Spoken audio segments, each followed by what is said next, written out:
So I decided to do a little story time, just to talk about myself and some things, because if you don't know, I've been doing little bits of streams every night while my time is essay time, like really whenever I can, between 9 and 11 at night, which is probably much earlier if you are anywhere else in the world, or much later, I don't know.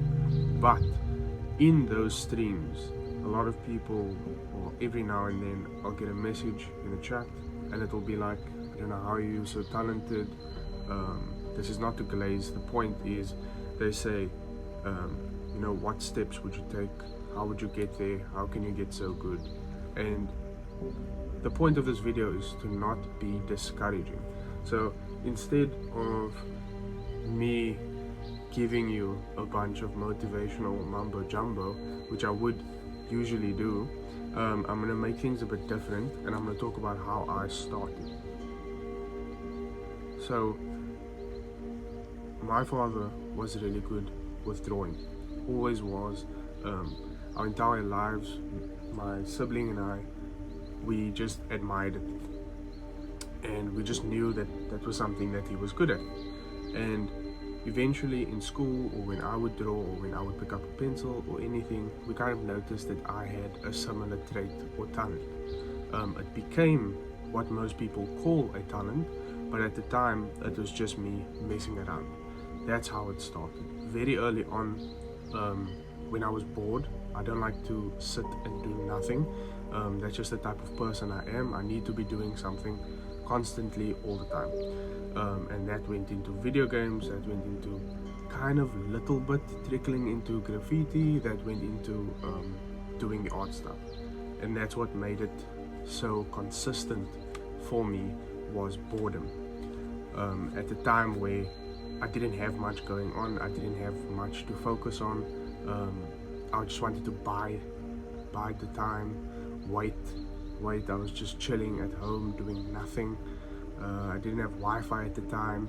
It was a completely different era entirely. And so it was kind of cool back in the day at school if you could draw. I think at least a few people know, like out of everybody, everyone knew a few people that could draw.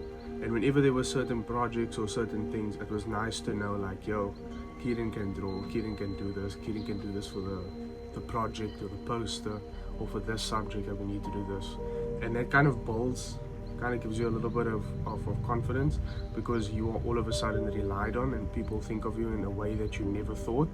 You're just sketching maybe like some Dragon Ball Z or some Ben 10 or whatever, like on a rough piece of paper somewhere, someone glances at it. I used to, funny enough, so in primary school, which is like your grade 1 to grade 7 in SA, I used to go to aftercare. So that was after school for a few hours until you get collected, until your parents fetch you. And what I kind of did, which is why I'm making this weird shape, is I would cut up pieces of card with my friends, and we would make like collectible cards, or like your version of our cheap version of Yu-Gi-Oh cards, or literally any other collectible type of cards, because we didn't have. And we often looked at other people who had the Pokemon cards, who had the Yu-Gi-Oh cards, who had anything, you name it. And so I started bringing stacks and stacks of cardboard, because I would just get it from my dad's work, and I'd bring it, and it would give us something to do. And I'd be drawing like monsters and different sorts of things, and it really just, it kind of sparked that spot in your head, the imagination and everything of, oh, like, what type of beast am I gonna do today? Like, what am I gonna create? What's gonna be cool? Oh, like a serpent with 3 heads, or like what? It fed that child in you that just wanted to create and do something.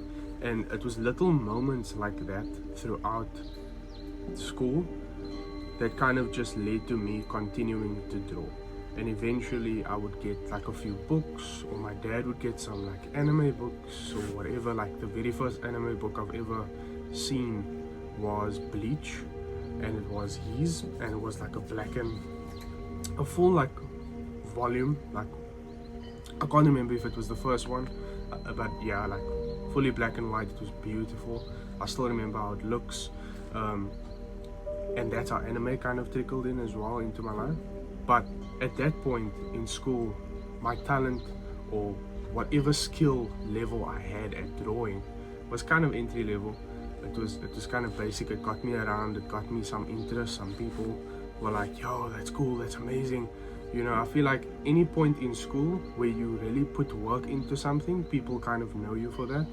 And it doesn't matter the level at which you are, because no one really invests time into, it's rare that someone invests time into like anything other than maybe sports or anything specific. Like if a kid went and said, oh, I go skiing every year, you know, that would be like every child in the classroom would be like, whoa, like that's insane, I never thought you'd do something like that. Like all of a sudden there's interest.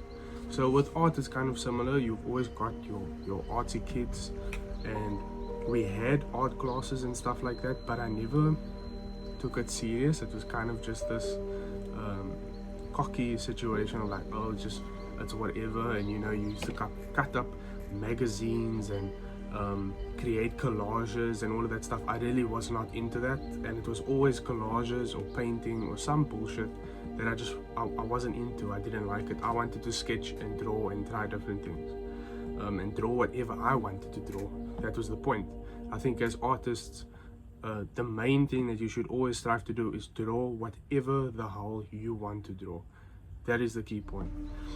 And that kind of kept on following me as I started, like I got my first cell phone, got all of these things. Video games started playing a big role into my life because I used to play a lot. You know, you get in your clans and you're playing late at night, and it just, as a kid, you know, you're playing Halo 2, Halo 3, you're playing Gears of War, you're playing Splinter Cell, you're playing the classics, and it just, you get immersed in everything. And that's, side note, that's why I am the way that I am now. That's why I draw those things now. It's an homage to all of that, those times, being immersed as a kid. Just peak stuff. But back to the story. High school was kind of just focused on school. I kind of left drawing for a while, like I could draw, I could grab a pencil, I could go on a piece of paper and I could draw. And I kind of felt like that was where it was left. It was left at just having like some sort of a talent, being able to know my way around how to draw, barely. And you're at that stage where you can figure things out, but it's not like perfect by any stand. And that got me more than enough. You know, I used to do all sorts of projects and drawings for different things, bio class, whatever, and they got me through. But I was so focused on many different things, relationships, friendships, going out, finally being a teenager, getting some sort of leeway space, all sorts of other things, and I never really focused on art in high school. So that was like a 5-year gap that I almost did nothing. And then grade 12 hit and I got back into art. And it was also because I was going to study graphic design. Not that art influences well, they influence each other, but not that graphic design would be solely around like art or like fine art or anything on that level, because they do have their differences. But it kick-started me kind of going back on track with the art stuff and drawing what I wanted to in between gaps. And it also started, I have this thing, and I'll turn it into its own video, but I like to focus on my weak points. I like to focus on what I was struggling at the time, and I don't like to learn in a traditional way, or I didn't in the past. So for me back then, all of my learning was very just as I go, loosey-goosey, whatever, just figuring things out and just drawing whatever I want. And paging, like I'd get a few of those books that would teach you how to draw eyes, bodies, anime figures, different things like that, and I'd always go to the end, the last stage, and I'd just try and draw that straight. That was my way of getting through it. and figuring it out. I didn't want to do step by step because I always felt like if I'm gonna continue to try step by step, I'm still gonna fuck it up somewhere. So as the kid version of me would do, we just go to the last page and we try and draw the final thing. So that's what I ended up doing. Now, skip to high school, there was one thing that I felt I wasn't that great at. I used to draw a lot of cards for my parents, I used to do all sorts of things, and my typography or my font skills or lettering was just not good. So I thought, you know what, maybe we should get into lettering. And this was just for fun. Like, I just looked at it and I wasn't really happy. And I saw, you know, you're scrolling on Pinterest. At the time, Pinterest was the mecca. It was like whoa, it was the best thing since sliced bread. It was. And you know, if you were really creative or you were arty, you know, you had this on your phone. And but my dad would always have Pinterest, and that kind of trickled down to us, because we were also like, oh, what's that? Oh, these images, all of these things are so cool. And that became like looking at lettering, looking at graffiti, and that's when that started. So I started to sketch and go through the process of looking at different graffiti elements to better my lettering or better my typography skills. And that was like grade 11 matric, maybe.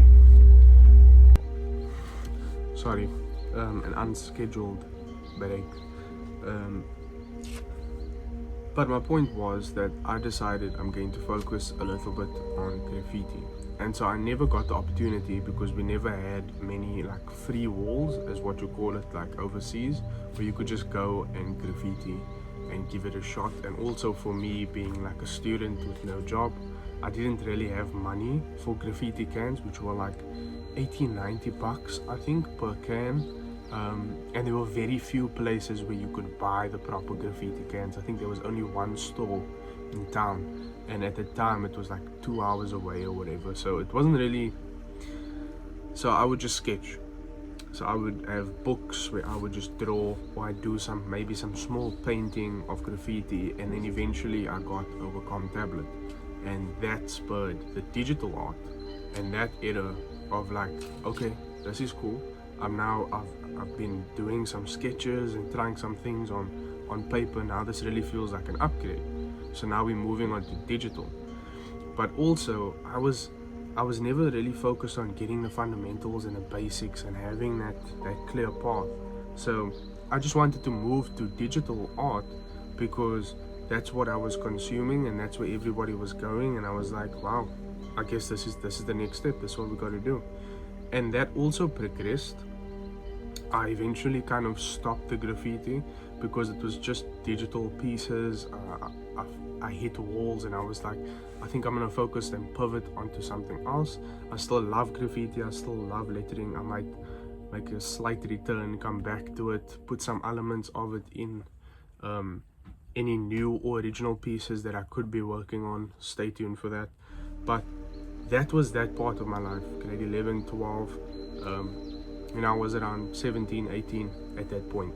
And that was still very early on. If you still made it to this part of the video, the point is that this path is not linear. It's not going to reveal itself to you the way that you think. It's not going to give you all the answers, and it's not going to hold your hand and tell you what you need to do, what you don't need to do. I've tried many different things. I've gone through many different processes, different styles and whatever, and some of them I can't even remember, but other people like my family can remember what I've tried to draw, what I've done, or hold on to pieces of stuff. So what looks easy or what you are seeing is the end result, but everything else is the culmination of years of just either doing nothing and bits of doing something, or which have eventually led to me consistently doing this. So now we're at the stage where I'm in design school, and that's for 3 years. So I also got a part-time job. I was a kind of like an assistant graphic designer to a tattoo studio, and that gave me design school actually gave me tunnel vision, because we had one class, shout out to Sam, I don't know if you'll ever see this, but we had one class where it was called visualization, and that was our drawing class, and that was my absolute favorite class ever. Changed my life. And it started with him showing us these like really good realism pen artworks in a book that's like this size. What a legend. What an absolute legend. Changed my life. And from that moment onwards, I told myself, now we gotta step up, not just to impress anybody, but to work for ourselves, because we've got something that can be nurtured. And he also saw that, and he saw that there was something there that can be sharpened and worked on, and that gave me like a tunnel vision. It gave me a plan, a path, and every single project that we got for visualization class, I planned to ace, I planned to do well, because that was me in my element, and that kind of stuck with me all the way through till now. Because when you've got something that you're so good at, why would you stop? Why would you take breaks? I even thought back to school when I stopped, and I was like, you shouldn't have stopped, you should have just kept going. But life happens, things change, family, responsibilities, it alters, things change. You just gotta adapt, you gotta go with emotions. We are where we are now. So at this point, I've been focused, I've been doing some drawings, and he's the one that actually took me to get the job in the first place. I got the job, and now if you know anything about the tattoo world, those guys know how to rumble, they know how to fight with the big boys, like for sure. Because I can safely say that in a world full of artists, the tattoo artists are among some of the best I've ever seen in my life. And it's not just what they do on skin, it's actually what they do that isn't on skin, that is amazing, that you will probably either not see if they don't share on social media, or if you do get the chance, just know that the real proper full-on tattoo artists that take shiz seriously, they are insanely talented. And that kind of lit a fuse in my head of, if we want to get here, if we want to do this, if we eventually even want to do tattooing,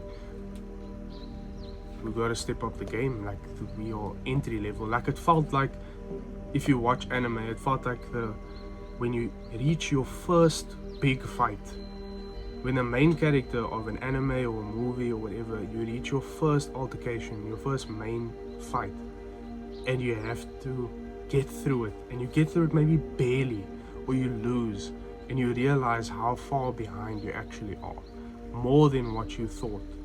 And that's how it felt.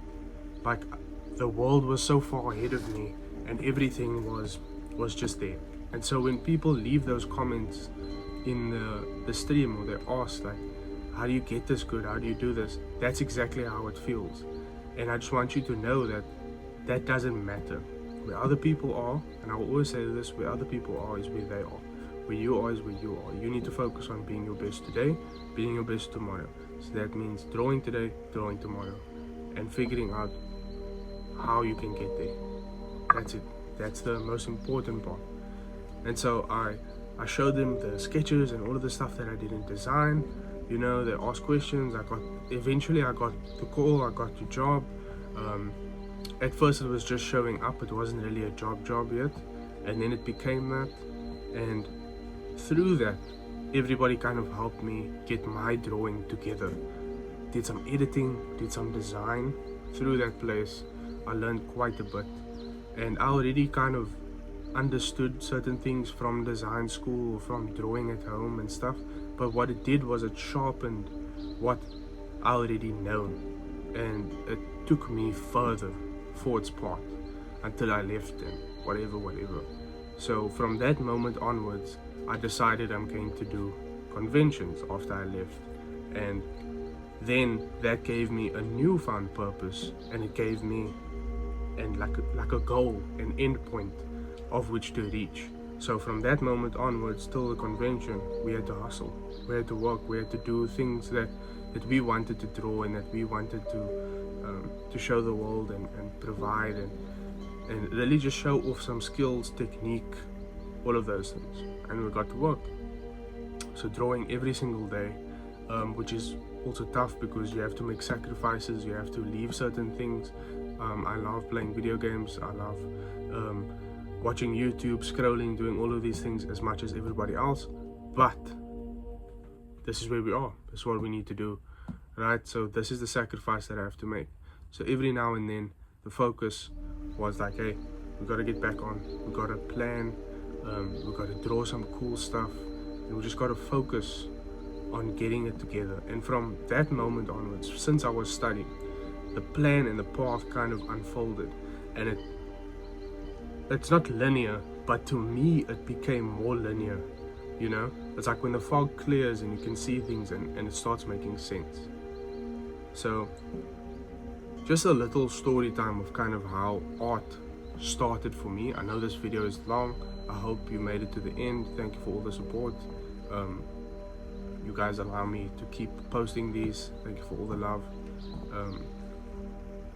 But my point is, and I just want to say that to end things off, is that this is not linear. It's not as easy as you think it is, and the work and everything that has gone up until this point is literally just, if it was a graph, it would literally just be going like that. Like it would, it's not linear, it's not straightforward, it's not easy, it's not, this is how you become good in 1, 2, 3, 4, 5. That's not how it happens. That's just the truth. You gotta grind, you gotta work, you gotta put in that effort, because if you don't, you're just not going to be a good artist. That's it. As bad as that sounds, that's the truth. So yeah,